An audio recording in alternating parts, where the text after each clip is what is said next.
We breaking bread, yeah. We breaking bread, yeah. We breaking bread, yeah. One conversation at a time. We breaking bread, yeah. We breaking bread, yeah. We breaking bread, yeah. One conversation at a time. The Breaking Bread Village. One conversation at a time.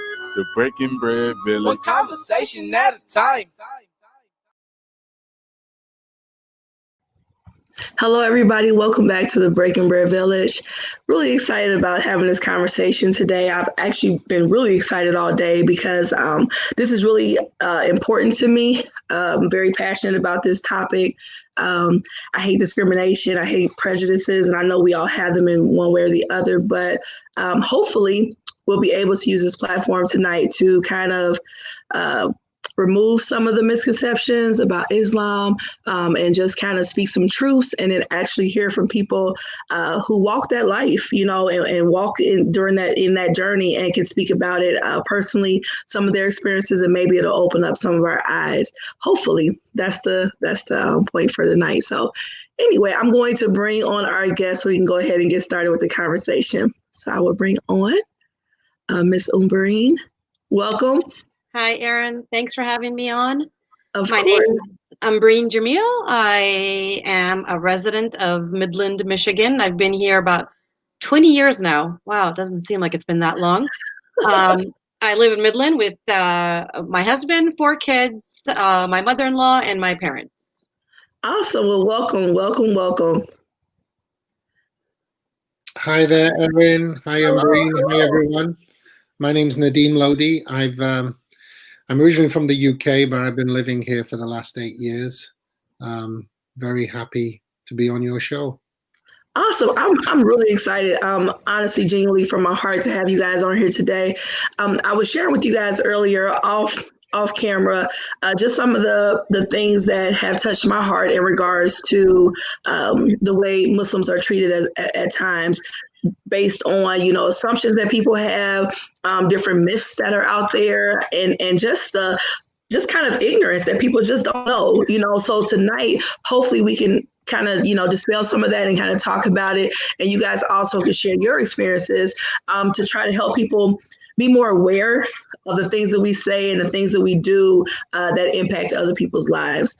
So first, I just want to again welcome you guys and just kind of ask you guys some of different experiences that you've had, you know, in regards to being Muslim, you know, in America. And I like to say in today's America because there's a lot of things that are shifting within the United States in regards to xenophobia, you know, different hatreds against different groups. So if you guys want to just share some of your experiences that you've had, and Umbreen, you can start off with some experience that you may have had.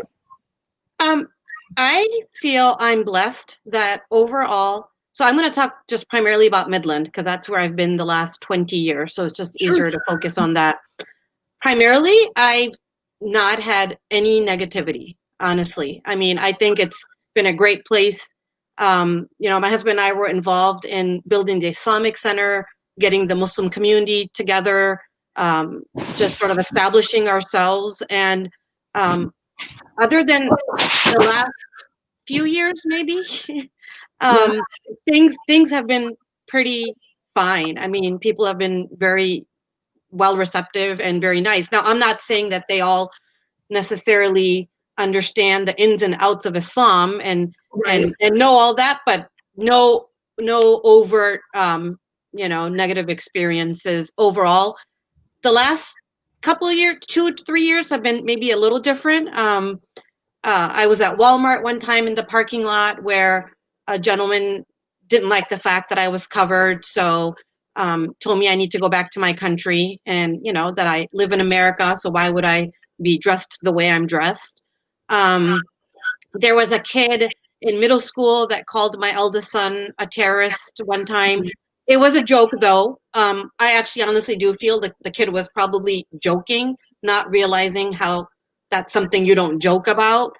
But you know, but I think when you again hear those sort of things on the news and read about it, and you know, Muslims are always, you know, called terrorists, then you think that that's what it is.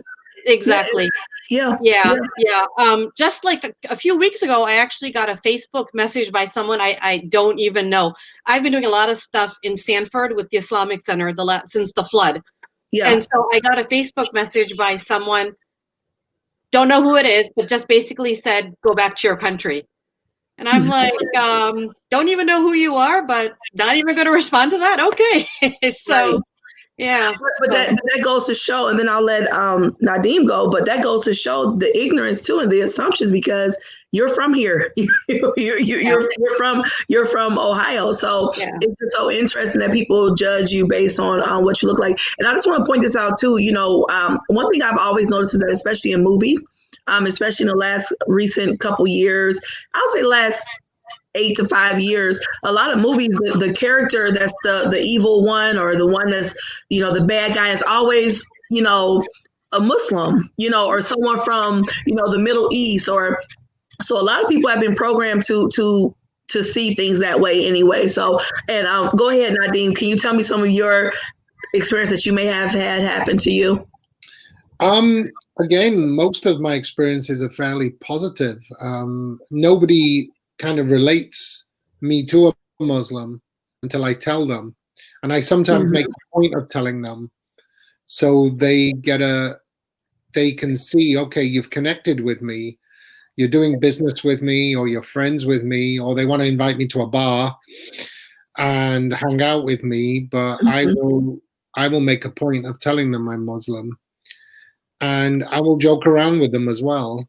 And they are surprised, but and I actually think it's because of ignorance, and people don't know. They've not connected with a lot of Muslims here. It's not a major metropolitan. It's not like Detroit, even though in those areas you still get prejudices, but you get more people open to different ethnicities because they see them around them. But I also had it growing up in England. I didn't know I was a different color until someone told me. And I used to go to a Christian school and said the Lord's Prayer and sang hymns.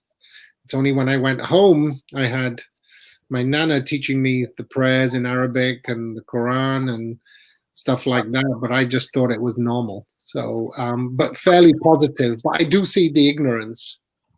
I do. Yeah, tell me some. I do. Some people will kind of. Someone made a negative comment towards Islam, not knowing I was Muslim, and then they backtracked as soon as they found out. They kind of changed the story. So, but I also see prejudices in other cultures as well, so I can reason with it. And I think anyone that feels a prejudice, they need to actually look within themselves and think, is this real intelligent high level behavior? What kind of bandwidth am I operating on?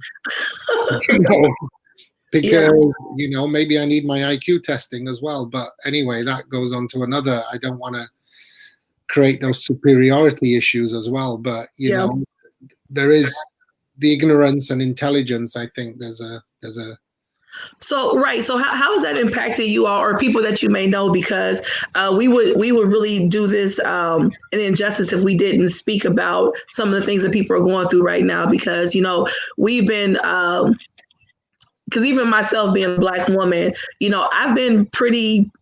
I've had pretty good experiences. People pretty much accept me, or to my face, I should say. I don't hear a lot of stuff behind my, to my face, but they may say it behind my back. But my point is that I have not experienced a lot of just blatant disrespect or prejudice to my face.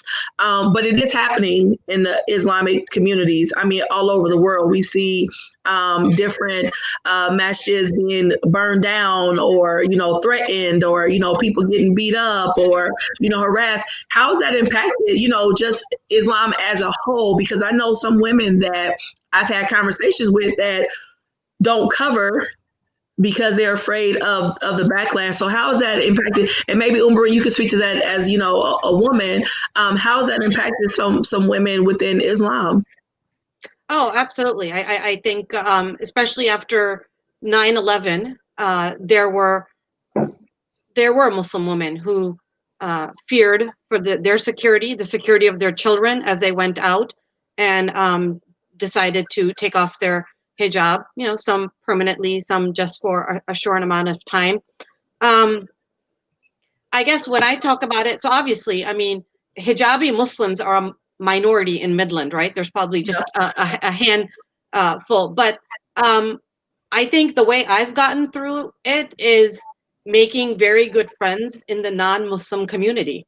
And Hmm. believe it or not, there are plenty of awesome people that, you know, they don't have to be Muslim to sort of have my back. I mean, there's plenty of non-Muslims I know in Midland that do have my back and would take care of me if anything was to happen, you know. Sure. So building bridges has been, I think, one of the biggest things that the Muslim community in Midland has been doing for a while, but I really feel we've stepped it up the last few years, knowing that we people that all believe in respecting each other for who we are need to come together, Yeah. regardless of your faith or whether you have one or not, regardless of your color, regardless of where you came from.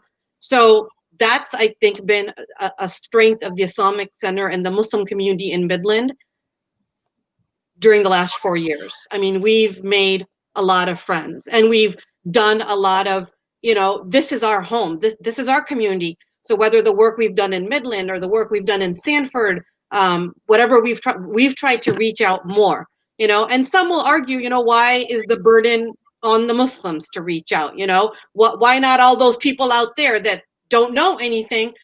Why aren't they reaching out and trying to learn? Well, I mean, you could go back and forth and keep arguing that, Sure. but I guess for us, we want to be at a better place for our kids. So therefore, it's okay. We're going to reach out. We're going to do the work. We're going to try to build those bridges and do what we can, and hopefully, other people will you know come along. I agree. Oh, yeah. I'm just looking at a comment we have that Renee said she's in this situation. Her work as a hairstylist, that people would let her do their hair if she was a cover all the time. People do have a lot of fears, assumptions in regards to Islam, and that's why I'm glad we're having this conversation so we can kind of talk about it to probably hopefully help somebody to understand that, you know, it's not a hate group, you know. So Nadeem, did you want to share some, I mean, different I things think that, just to add on to Umbreen's comments, yeah, they have made an effort. I always see Umbreen and my wife and some of the close people that work with them to really make an extra effort. But I will also say equally, there are a percentage of people from the interfaith community that belong to some of the local churches and some of the other denominations that are equally very warm and hospitable towards us, and yeah, that kind of gives us a warm. They've become like family, and there's yeah, a lot of warmth and love there, and that grows, and it actually empowers us and gives us more strength to try harder. You know, mm-hmm, that acceptance that, hey, we're the same. We break bread together regularly when there was no COVID. We, yeah, we do a lot of functions together, so that's very enjoyable. And we always look forward to meeting them. So yeah, I think that's huge. The other side to it is some of the Muslim communities don't, because they may not have been raised in this culture, they are intimidated maybe, or not used to mixing in, so therefore they're segregated a little bit, and then because of then people are a little bit more hostile, they're even more reserved. It's kind of perpetual, whereas if you, just like Umbreen said, put your first foot forward, people tend to warm to you, but not everybody's that confident. yeah, Even I in mean, other cultures, you get people that get left in society. So yeah, yeah, I mean, Aaron, we've been helping families in Sanford now since the flood. Yeah. Yeah. And I can't tell you how many homes we went to where we're greeted by a huge Trump flag, or there's a Trump sign in the yard. Actually, the very first home that we went to help, where we took some of the donations, had a Trump sign. Now, I mean, I don't want to get political, but obviously for Muslims, right? Yeah. Trump stands for anti-Muslim, anti-minority, anti-anything that we believe in. So we're obviously now whether those people believe in that aspect of Trumpianism, or whether people say, oh no, we want the economic policies, whatever. But obviously for us, Trump is, that's pretty much what he is. That's what he represents for most Muslims. You know, the racism, the Islamophobia, the banning Muslims as soon as he got into office. We're at war with Islam. I mean, there's like endless. I mean, I was doing a little bit of research. I mean, you go all the way back to 2010. He's had issues with Muslims and has been constantly saying stuff against Islam. Well, I mean, I'm American Muslim, so technically he's my president as well. I don't feel represented by him. None of the Muslims, probably none of the minorities, feel represented by him. So that's the thing. I mean, we could have shied away from helping in Sanford when we encountered all of that, but we didn't, because we know that when we actually get to meet these people, I'm sure we can make connections. I mean, that's where my faith is. I've begun to believe they don't know what Trump really stands for, and I think they're a bit oblivious to that because it doesn't single them out. And looking for that connection is important. Absolutely. Yeah. The thing is, if we had oil, Trump would be friends with us. Yeah, well, one thing to Umarine's point, I just want to say, for myself being a Black woman, I've worked with children in different schools and sometimes at-risk schools. And one school that I worked at in particular was kind of out kind of more in a rural area. And a lot of them were, made it very clear that their grandparents, their mother themselves did not really care for Black people, didn't really want to intertwine with Black people. And for me, my duty was still to teach them, to help them, to connect with them. That was my purpose to be in there, is to help them through whatever they were going through. And I always told my sons that my whole goal was, no matter what, I'm going to show them that this one Black woman is going to love you no matter what. I'm going to love you no matter what. And, it was so interesting because I did have a couple of students that changed some ways in dealing with me because of that, because I didn't give up on them despite what they were taught. And that kind of goes to what you were saying, Umbrine, is that sometimes you have to keep trucking anyway. The one boy that I taught and helped out with, he was not even supposed to speak to me, really, based on what they believed. And I saw him and his mother in a Walmart one time, and I didn't wave at him because I knew he wasn't really supposed to talk to me, and we could have our, relationship in school. And he didn't have to, but he kind of did this wave. It was a real fake wave, and didn't really move back and forth. But he waved at me to let me know that he saw me, and that meant a lot to me because it showed me that my mission was accomplished with him. Where it goes from there, I don't know. Yeah. Well, that's my point in regards to people's assumptions about us, in different ways. We have to keep our hearts the way it is. Because I want to talk about that even with 9/11. After 9/11, that was such a crazy time in America, right? I mean, 9/11 was terrible. It was heartbreaking. So many people lost their lives. But I was sharing with you earlier that, after that, I remember, I'm from Cincinnati. So Town Square in Cincinnati, they had this huge gathering. I mean, miles out of people, all different backgrounds. And I'll never forget that there was a Muslim man, probably about 5 feet away from me. He had a sign up and he said, I'm Muslim, I'm American. It wasn't me. And it had a heart on it. And I remember it just really he was crying and it made me cry. And, because I remember just seeing the pain on his face. And we talked a little bit afterwards and he just talked about the mistreatment that his family had endured after that. Do you guys remember that time? I mean, in America, and how it was for the Islamic community. And I mean, even still today, people still carry on with some of that same rhetoric. Anyone?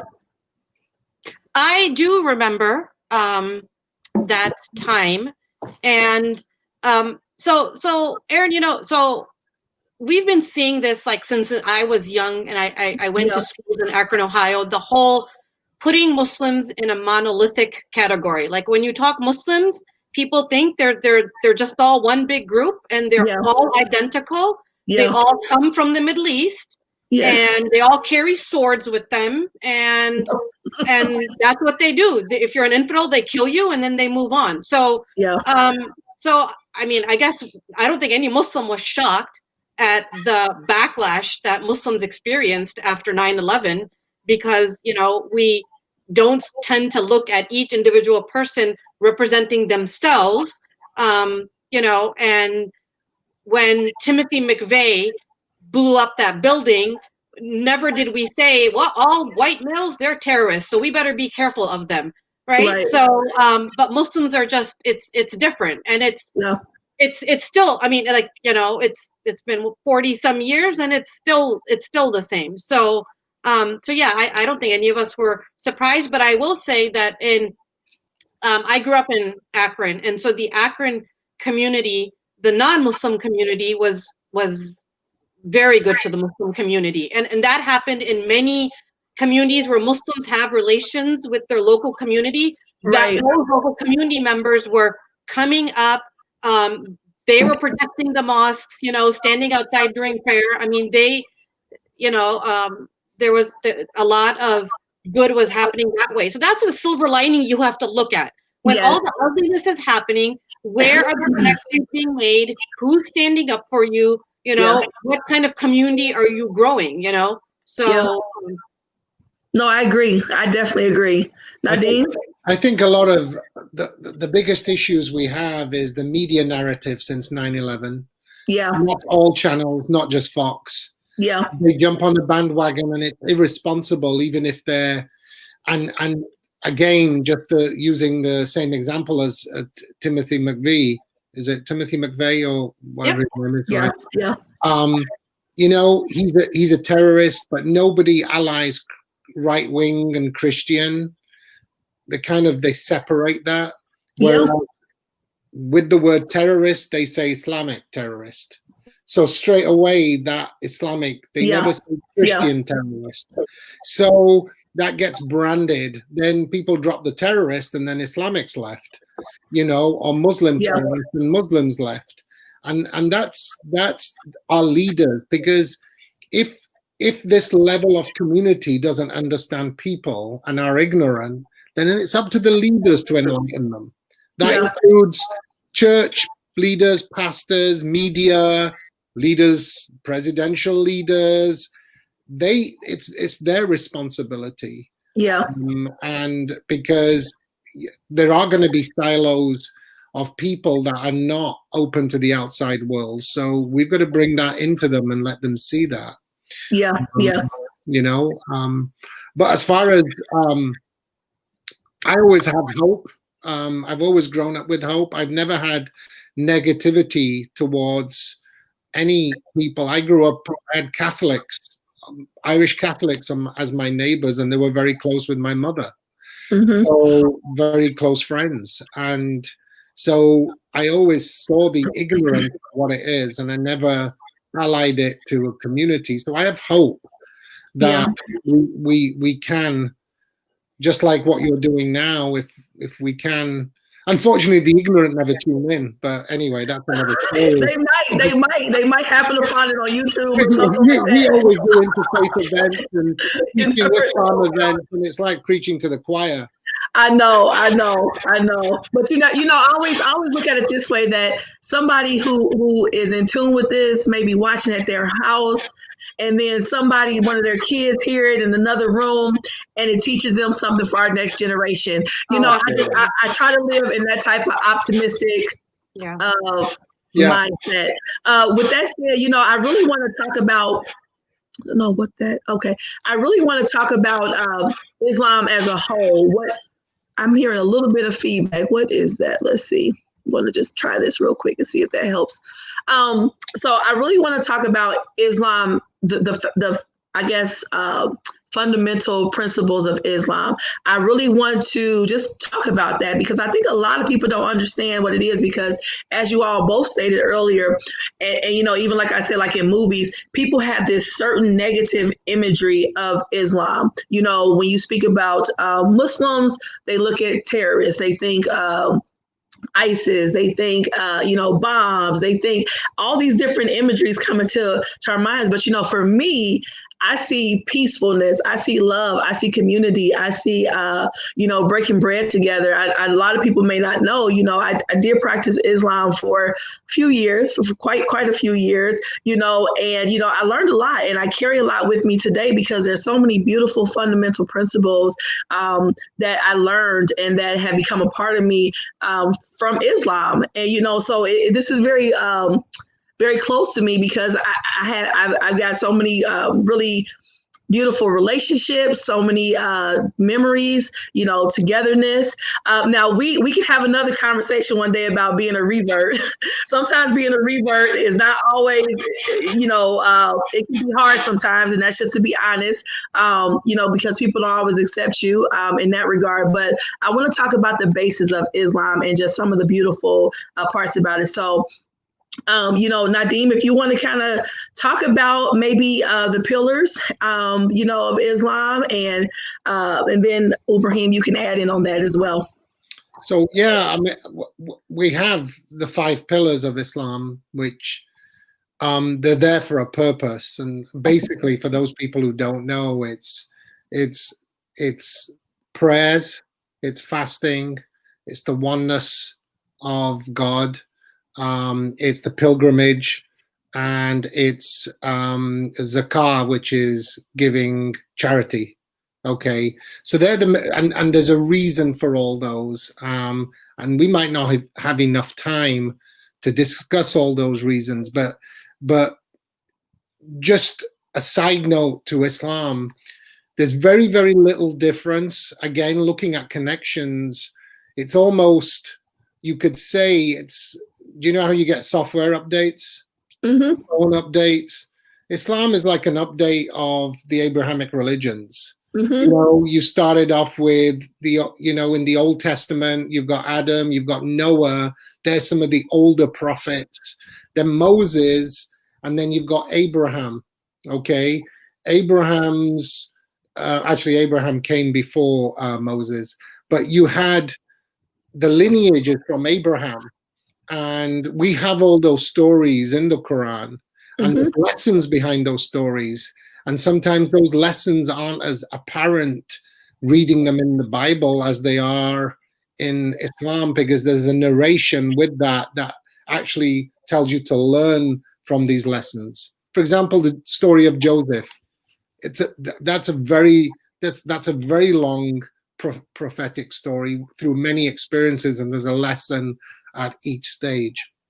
And we have all those stories. Okay.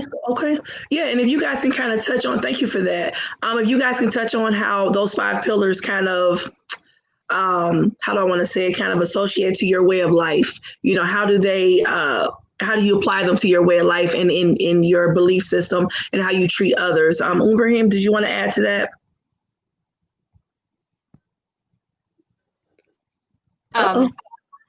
The 5 pillars.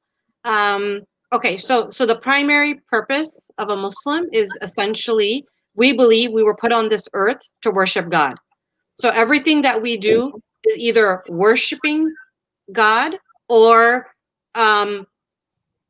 worshiping Him, but by serving others or helping others, or, you know, serving community. So we pray 5 times a day. It's from before the sun rises all the way to nighttime. There's 5 prayers. They don't take very long, maybe 5 to 10 minutes each, but that's to constantly ground yourself and reconnect yourself with God during the day. So every time you do something for a few hours, it's time to pray again. So it's just grounding yourself. The charity and the fasting, Well, the fasting is sort of we like to call it like a time to reboot yourself in Ramadan every year, where you're not eating or drinking, but solely focusing on worshiping God and trying to figure out, okay, what am I trying to do? What is my goal? What is my purpose? What do I need to do? How do I need to improve my faith? Mhm. But also not eating or drinking, so that we remember all those that are less fortunate than us, and we know there's a lot of that, and that ties into zakat, which is charity. So actually, during the month of Ramadan, when we fast, Muslims are encouraged to even give more in charity then. And there's like, a certain percent of your wealth that you have to give in charity. It's not like, it's something you have to do. The pilgrimage to Saudi Arabia, again, another pillar to reconnect yourself with God, to go for the pilgrimage. And of course, the first pillar is just knowing in your heart and saying that you believe in one God and you believe Muhammad was the last messenger of God. So I think the important point that Nadim made is, Islam, Christianity, and Judaism, they're all Abrahamic faiths. They all, we all believe that Abraham is where it all came from. So we are so much more similar, and we call Christians and Jews people of the book. I mean, the Quran talks about them people of the book. I mean, we believe in Jesus. We just don't believe that he was the son of God. We believe he was the prophet of God. There is a whole chapter about his mother, Mary. We call her Maryam in the Quran. So really, I mean, you really have to study. I mean, that's why when I hear all this craziness, lots of times from evangelicals, honestly, I mean, I hate to say it, but it's like there's such similarity and such closeness between Muslims and Christians and Jews that the hatred and the bigotry and the Islamophobia really doesn't make sense to me. Yeah, yeah, yeah. No, thank you for that. Thank you both. Yeah. Nadim, were you trying to add something to that?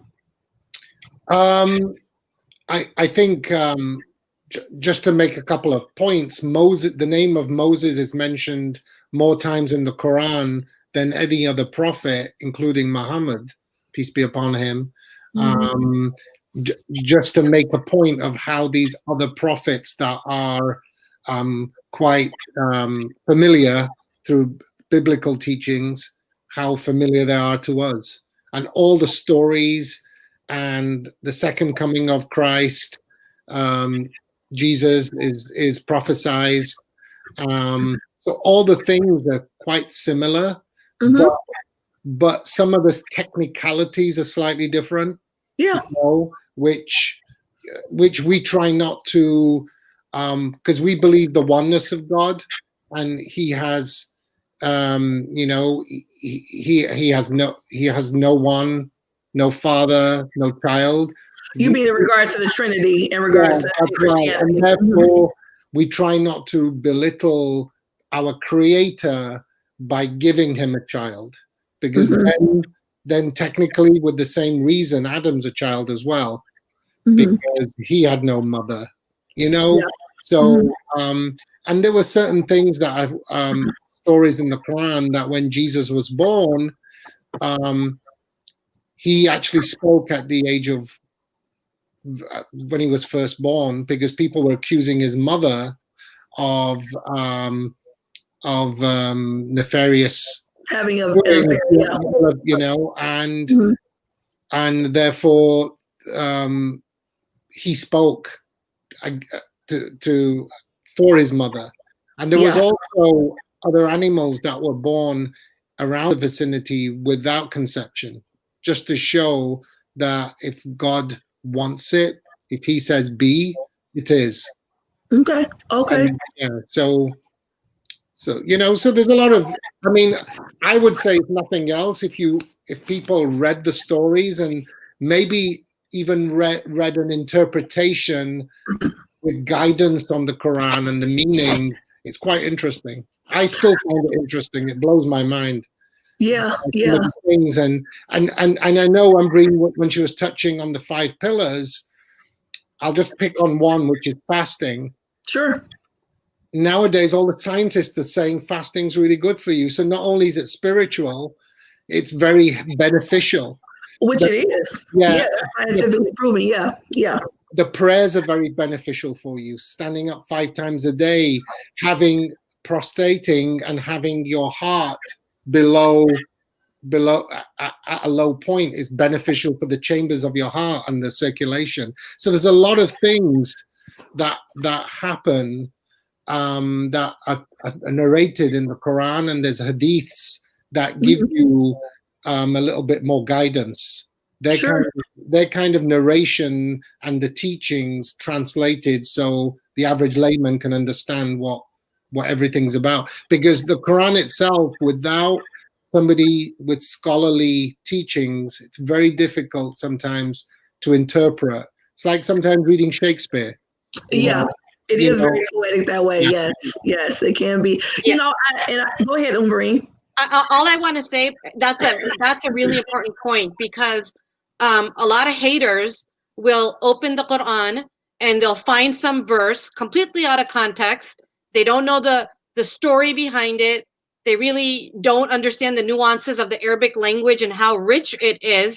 And they'll say, oh, this is what it says in the Quran. And, even people that speak, native Arabic speakers, say that they need also, with like a cliff notes or the commentary on the side to really understand.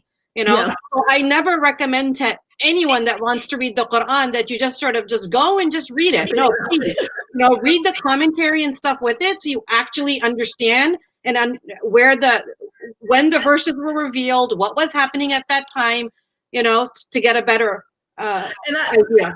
And I agree with that in regard. I mean, people even say that within Christianity. I mean, we're reading the Bible. I mean, even in Judaism, we're reading. I mean, the thing is that the Torah. We're reading that. The thing is that you have to. For people who believe in that, you have to understand what was going on during that time. A lot of things were just like now. It'll be stuff that people read about this time right now and say, what in the world were they doing? But it was based on the time. So thank you for pointing that out.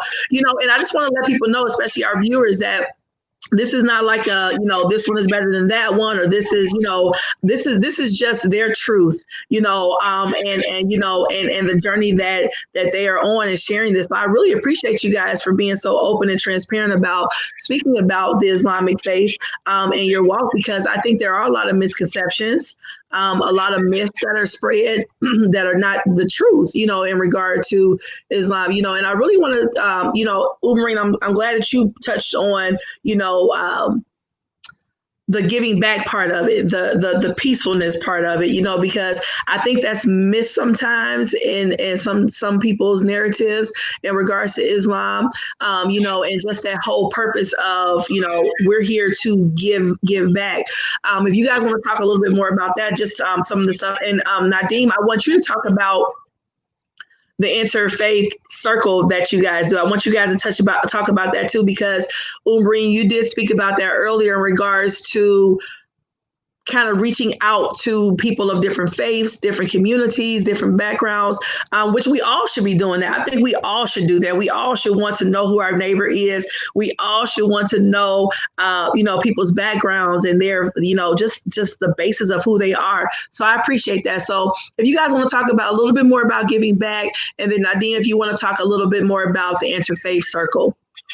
So, actually, Umbreen is part of the interfaith. I mean, we all are, but she's on the board for the Midland Interfaith, which is, again, a lovely bunch of people that we enjoy getting together, hosting events, trying to find connections and celebrate some of the celebrations together. And give us an example of what type of celebration you're speaking of for people that don't know.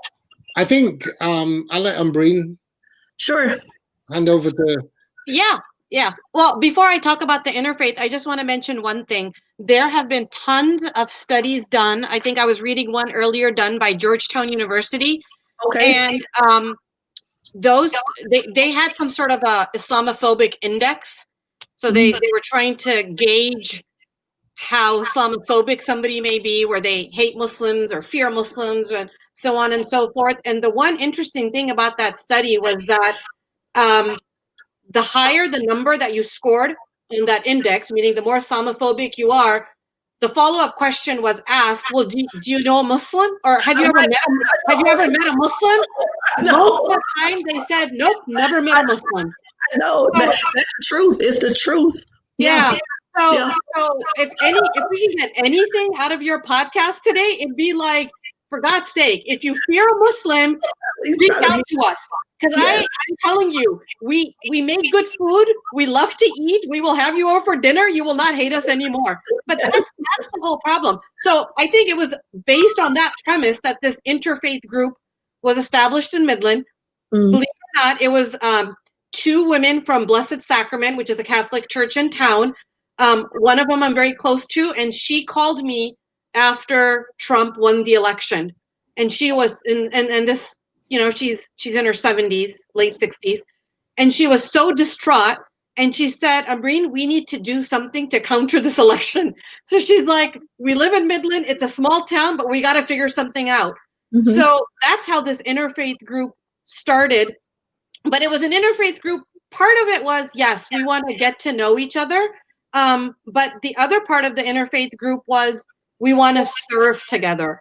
So that for me is what makes this interfaith group different. So yeah, we get together and we have potlucks and stuff, which we did before COVID more than we do now. But more importantly, we've done blood drives. We've done we've helped at food pantries. We've we've done Kids Against Hunger food packaging projects. And of course, the biggest one we're doing right now is Sanford. Now, a lot of our members are older and are very worried about being out there because of COVID, which totally makes sense. But so they have financially driven this project. We have literally raised $25,000 for Sanford. Wow. 25,000, just a little itty bitty group between the Islamic Center and the Interfaith. But the Interfaith friends, they're awesome. The members, or the churches, even a lot of churches, I mean, they'll say, we really can't help. We're worried about COVID, but here's a check. Go do what you're doing. And for myself and Nadim's beautiful wife, Haley, we've been everywhere. Ask us about insulation. Ask us about subflooring. We know it all now. So, but that's the thing. I mean, I guess I'm hoping we can reach out more. Like, I'm hoping that if you're scared of Muslims or don't know Islam and you meet me, that by meeting me, I can sort of change your idea and you'll change it with your family members and your friends. Yeah, I agree. No, and, that's a beautiful thing. And we have in Saginaw, there's an interfaith group as well. And right now we're planning the Thanksgiving for 2020, which is going to be a remote one, I think. But we will have a broadcasted service through social media. But Erin, you're welcome to share the link I sent you. Oh, sure. Last year's interfaith to let people see what we did. Sure. And I want to touch on that too, because I know you talked about Umbreen, about what you guys have given back. But one thing that really touched me in regards to the interfaith circle is that, am I saying that right? Interfaith circle? What is it? Interfaith? What is it? It's Midland Area Interfaith Friends, but you can call it Interfaith Circle. Saying circle. That's totally fine. I'm giving it my own. That's pretty common. But no, one thing that I wanted to touch on was that not only do you guys give back, you all celebrate each other's faiths and the way you worship. That's one thing that I thought was interesting. In the interview, you guys went to different places, or you guys kind of all worship together, but in your own unique way, which I thought was. Go ahead. So I was just going to say, when we used to meet pre-COVID, we basically had about 6 to 8 events a year, and half of those are at different faith institutions in, I'm going to say, the Tri-City area, because I think we've been to Bay City once as well. But that's exactly what it is. It's visiting. Again, you do that because you're trying to break down the ignorance. And if you break down the ignorance, then you're not scared anymore. And if you're not scared, you're not going to, Yeah. say crazy things and disrespect other people's faith. So it's all stay away, or some people just stay away. They truly don't understand. So instead of asking questions, they just say, "Well, I don't want to even know. I'm not sure." So I think like you said, once you break down that wall of fear, yes. then people are more apt to reach out and maybe understand a little bit more, which is a beautiful thing. Yeah. I think that's beautiful. The one more thing I wanted to say is, Islamophobia or racism and anti-Semitism, they all come from the same place. Yeah. They all come from the same place. So it could be Muslims today, 30, even more so today, but in the past it was more African Americans. It was more how you treated the Jews. It's all the same, So that's why it's important everybody coming together to fight that. Yeah.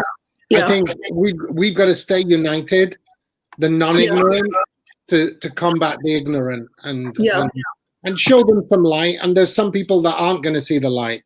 Sure. And unfortunately, hopefully the sway of the masses stops them from doing silly things. Yeah, I think this is where it starts, conversations, being transparent, being open to have the conversation and to share so people understand, because I truly believe that some people just don't know. Like you said, Umri, we talked about that earlier. Some people literally have never met someone that was Muslim, and they have all these viewpoints and thought processes on, the Islamic faith, and never been around a Muslim a day in their life. And I don't understand how that happens, but it does happen every day. So with that said, as we continue these kind of conversations and just being transparent again, where we just kind of talk and say, this is what we do, like I said, with the interfaith friends, I really think it's beautiful that, different worship experiences were celebrated and honored. I think that's a beautiful thing, and it says a lot. So, and I know that you guys, I know in the Saginaw, masjid, and correct me if I'm wrong, that you guys invite people sometimes there to come in to see the masjid and kind of see, kind of understand Islam a little. Is that correct? Yes, they've had open day events pre-COVID. They do that regularly. Okay. Yeah. We've done them as well, and we've hosted several interfaith meetings at the Islamic Center. We've hosted various, actually, Jefferson has something called the Culture Club, which is for middle schoolers that they learn about different cultures and religions. Mm-hmm. So Culture Club has been over to the Islamic Center. I mean, that's the thing. I mean, we try and keep that. The door is always open. Yeah. I mean, the door is always open. I do have to say, though, unfortunately, with the rise in Islamophobia, the door is open, but not open as wide. So we do have to be careful, of who's coming in. And that's sad. I mean, that's really sad. But it's wise. It's wise in today's time. I mean, we have to be periodically when the New Zealand shooting happened. Yeah. When other things have happened, we've obviously felt that we need to keep our community safe. So we'll have the police roaming around more. We'll have the police if we have evening prayers, which is sad that we have to do that. But but we have to be realistic. We have to be wise and pay attention to the times. That's just we have a question here. It says, is there a space in interfaith friends for people who may not subscribe to any specific faith practice? Yeah, absolutely. I was actually going to say that earlier. It's open to anyone. Thank you, Katie, for asking that question.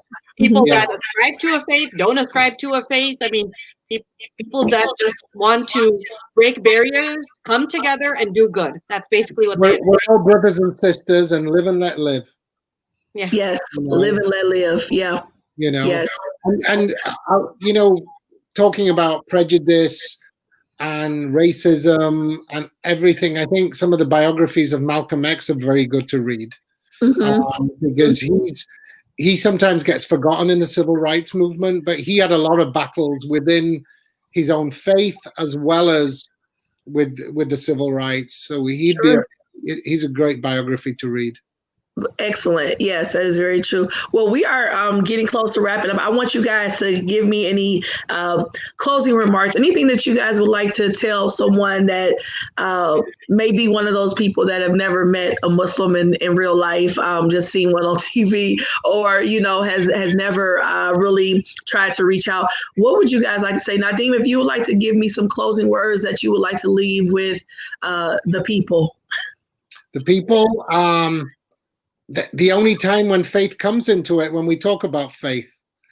And if we can make that an interesting topic to talk about, to learn about each other, that's great. Otherwise, politics and faith is great. It doesn't always define us. Our dealings with you define us.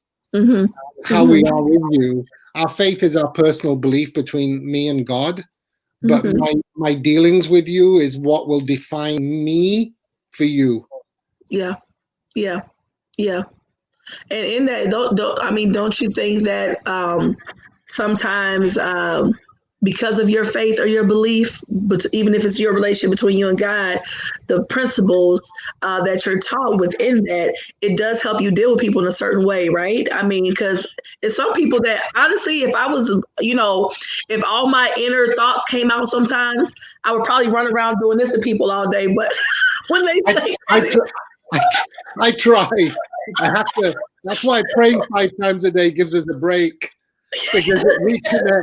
To reconnect, yes. Yeah, I think, is it Shylock? Prick me, do I not bleed? Yes. Yeah. It's hard sometimes, but yeah, we do it. So yeah, I've got to. Faith helps me to be stronger, helps to give me patience. Yeah. I'm not always naturally like that, so faith does help me, but it doesn't. You sometimes forget in day-to-day workings. Oh yeah. I always try to keep it in the back of my head, and then Umareem, I want you to give me your words as well. But I always try to keep it in the back of my mind that hate comes from hurt. That's I always try to equate those two. Hate comes from a place of hurt. So when I see a person that way, as opposed to, oh, you're just a hateful person spewing out certain things, if I look at you and say, oh man, you are really coming from a place of hurt, it helps me to see them differently and deal with them differently, and say, what would I do for this person that's hurting? And that's how I have to deal with people, because if I just dealt with them in their hate, it would be a different story, probably. So, but thank you for that, Nadeem. Umberine? A few things. First, I'd say that if you fear Muslims, like if you're listening and you fear Islam or you fear Muslims, reach out to a Muslim. I can guarantee you, after you reach out to a Muslim, some of your misconceptions will be cleared up, whatever you think you've heard. I was going to say earlier when you were talking, I forgot what you were mentioning, but sometimes we read things on social media, right? We all do. Facebook. I mean, we think that's the scholar, and that's not. So you can't believe everything, every meme you see. You can't believe.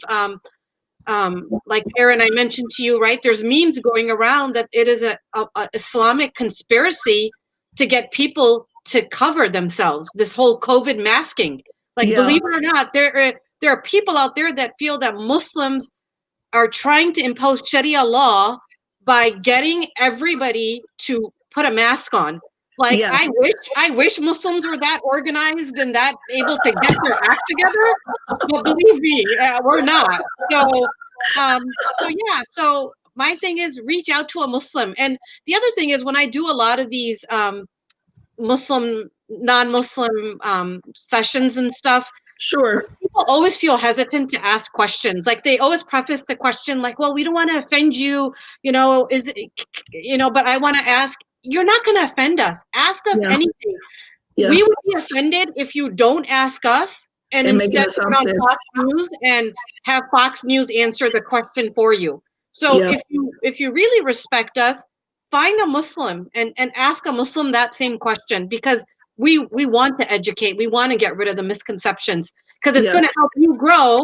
It's going to hopefully decrease your stress, and you won't be scared of us. And it's going to help us, because we're going to improve the climate that our kids are living in. So Yeah, yeah, and thank you for that. And I'm glad you mentioned Sharia law too, because that's been a fear the last couple years, especially where the Muslims are trying to implement Sharia law here in America. Um, just quickly, what do you guys think about that? Because I'm glad you mentioned that because I had that to talk about and I forgot because we talked about other things, and that's what I do sometimes. That's why I have to write stuff down. But go ahead, Nadeem. It comes from a similar place to say President Obama wasn't American. It's something made up.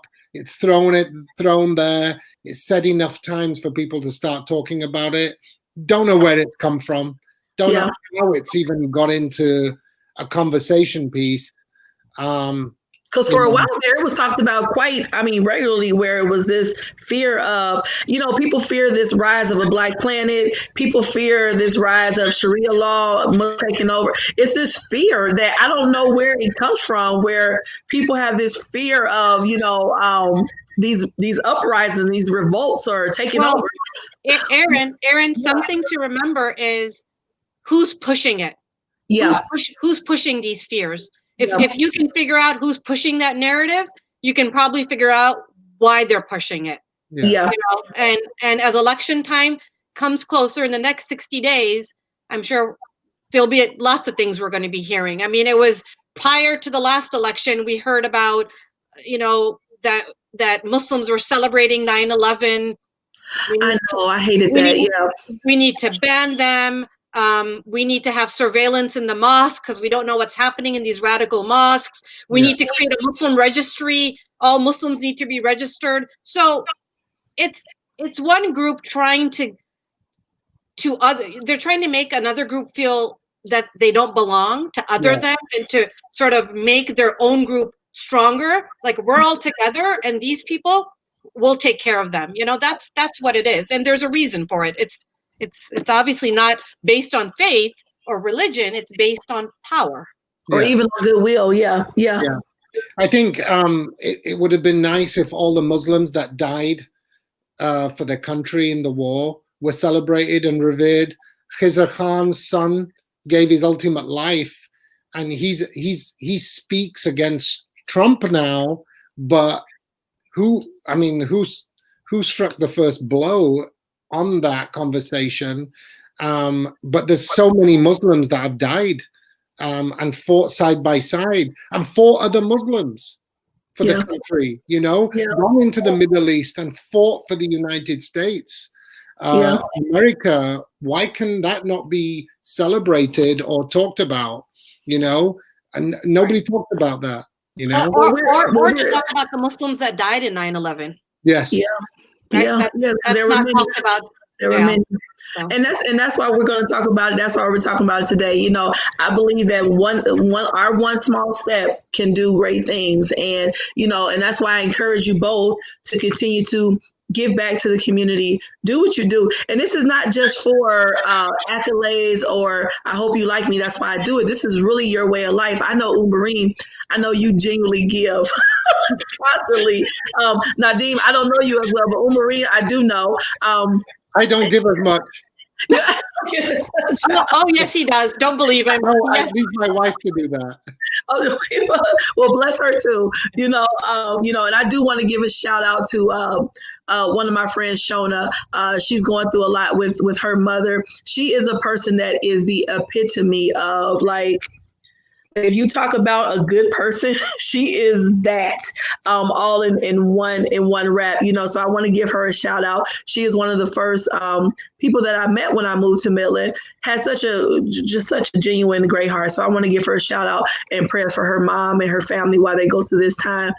But again, thank you guys both for being here today and having this conversation. I truly appreciate it. This is something that, I wanted to do, and some people shied away from it, understandably, and I got that. So I appreciate you guys for taking the time to shed a little light, spread a little love and a message of what, Islam is about to you, and what your experience with it has been. So Thank you. Thank you guys so much. You know, and Uberine, keep doing what you're doing. Nadim, keep doing what you're doing within the communities. We need people like you all. And, you know, I really want you guys to continue doing what you're doing in the interfaith friends, you know, because that's so important for us to bridge those gaps and for us to understand each other a little bit better. So anyway, thank you guys so much for. You keep doing what you're doing. Thank you, Erin. You're awesome. Thank you. Thank you. Appreciate it. Yes, have a beautiful evening, and I give you guys love. Yep, peace. Peace to you. Take care. Bye.